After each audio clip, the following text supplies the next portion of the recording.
തൊടുപുഴ നഗരസഭ ചെയർമാൻ തെരഞ്ഞെടുപ്പിൽ UDF-ൽ ഭിന്നത. ചെയർമാൻ സ്ഥാനത്തിന് അവകാശവാദം ഉന്നയിച്ച് കോൺഗ്രസും ലീഗും രംഗത്തെത്തി. നഗരസഭയ്ക്ക് പുറത്ത് സംഘർഷാവസ്ഥയുണ്ട്. ഭരണം ഇടതുമുന്നണിക്ക് ലഭിക്കാൻ സാധ്യത.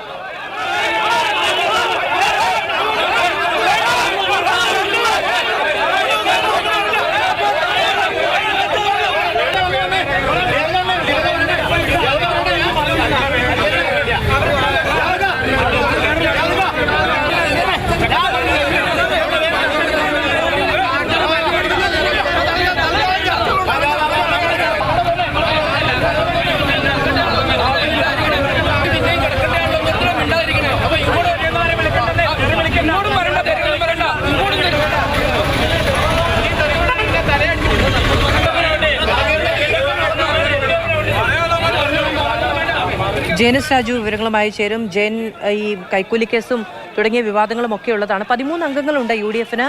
അതിനപ്പുറത്തേക്ക് LDF-ൽ നിന്ന് ഒരാൾക്ക് ഭരണം അല്ലെങ്കിൽ ഭരണം ഇടതുമുന്നണിക്ക് ലഭിക്കാനുള്ള സാധ്യത എങ്ങനെയാണ് തെളിയുന്നത്?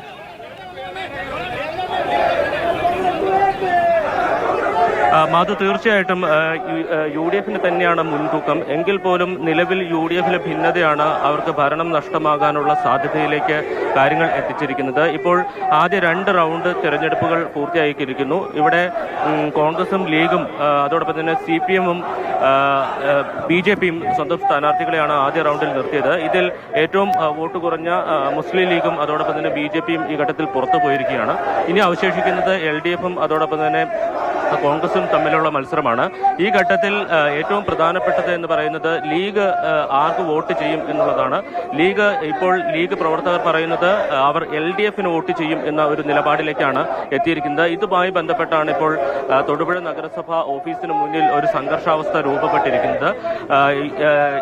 ലീഗിന്റെ പ്രവർത്തകരും കോൺഗ്രസ് പ്രവർത്തകരും തമ്മിൽ ഉന്തും തള്ളും പിടിവലിയും അസഭ്യവർഷവും ഒക്കെ ഉണ്ടായി. ഇതിനിടയിൽ CPM പ്രവർത്തകർ കൂടി ഇവിടെ എത്തിയിട്ടുണ്ട്. CPM പ്രവർത്തകർ പറയുന്നത് മുൻ നഗരസഭാ ചെയർമാൻ സനീഷ് ജോർജ് അദ്ദേഹം ചെയർമാനായത് ഇടതുമുന്നണിയുടെ പിന്തുണയോടുകൂടിയായിരുന്നു. എന്നാൽ ഈ ഘട്ടത്തിൽ അദ്ദേഹം ഇപ്പോൾ UDF-ന് അനുകൂലമായിട്ടാണ് വോട്ട് ചെയ്തിരിക്കുന്നത്. അതുകൊണ്ട് തന്നെ അദ്ദേഹത്തെ കായികമായി കൈകാര്യം ചെയ്യും എന്നതടക്കമുള്ള കാര്യങ്ങൾ പറഞ്ഞുകൊണ്ടാണ് LDF പ്രവർത്തകർ, CPM-ന്റെ പ്രവർത്തകർ കൂടി ഇങ്ങോട്ട് എത്തിയിട്ടുണ്ട്. അതുകൊണ്ട് തന്നെ തൊടുപുഴ നഗരസഭയ്ക്ക് മുന്നിൽ ഒരു സംഘർഷാവസ്ഥ രൂപപ്പെട്ടിരിക്കുകയാണ്. തീർച്ചയായിട്ടും പ്രവർത്തകർ തമ്മിൽ, ഈ 3 പാർട്ടികളുടെ പ്രവർത്തകരും തമ്മിൽ സംഘർഷം ഉണ്ടാകാനുള്ള ഒരു സാധ്യതയിലേക്കാണ് കാര്യങ്ങൾ പോകുന്നത്. മാധു, ഇപ്പോൾ ലീഗും കോൺഗ്രസും അവകാശവാദം ഉന്നയിച്ചിട്ടുണ്ട്.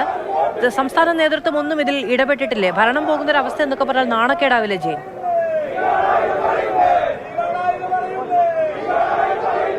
തീർച്ചയായിട്ടും ഈ നഗരസഭാ ഭരണം UDF-ന് മേൽക്കൈ ഉണ്ടായിട്ടും അവർക്ക് നഷ്ടപ്പെട്ടതാണ്. അത്